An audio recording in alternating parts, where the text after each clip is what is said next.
guys, welcome back to my channel. This is Jeanelyn again, and today let's make the asparagus beef wrap.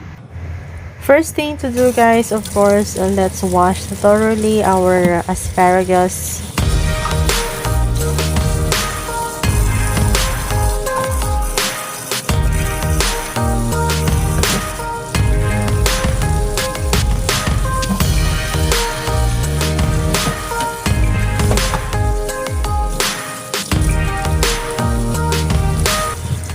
And let's cut the hard part of the asparagus and save the soft one for us to cook. As you can see, I'm not using knife to cut this asparagus because we need to know the part that is hard and the soft.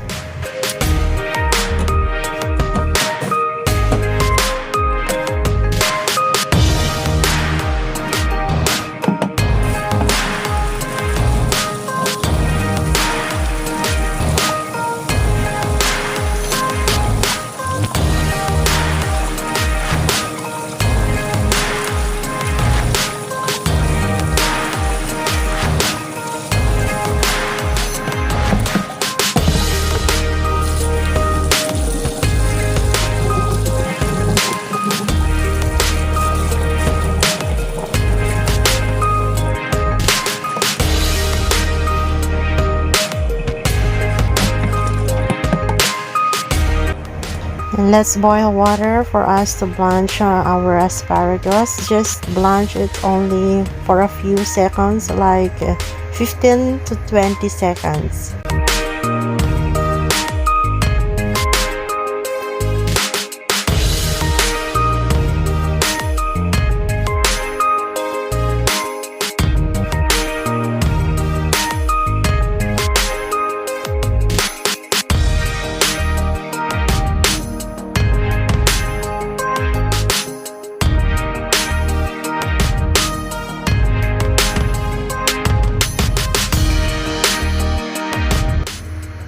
After you blanch guys, remove it from the hot water and let us make the ice water for us to soak this blanched asparagus so that we can preserve the crunchiness of the vegetable.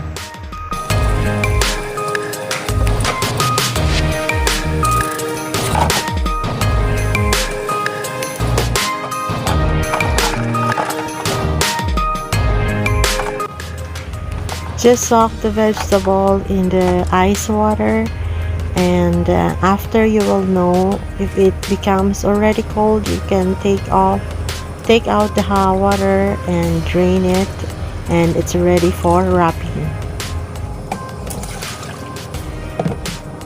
Wrapping time guys, and you can wrap one by one, or you can make it by two like I am doing. I'm taking 2 asparagus and wrap it with the beef slices.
And it's ready for frying. Let's pan fry one by one guys.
After frying, let's set aside and let's make our sauce.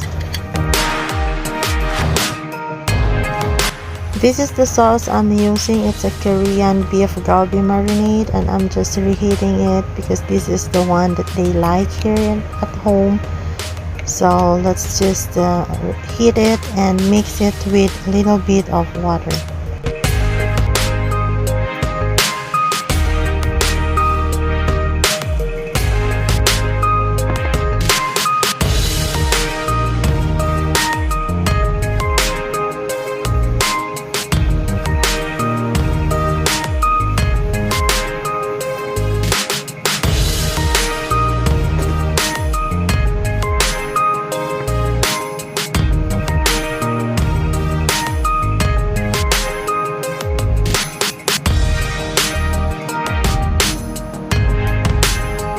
After the sauce boil and become thick, let's put back our asparagus to the sauce and heat it for at least 1 to 2 minutes.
And this is now our asparagus beef wrapped. Yummy!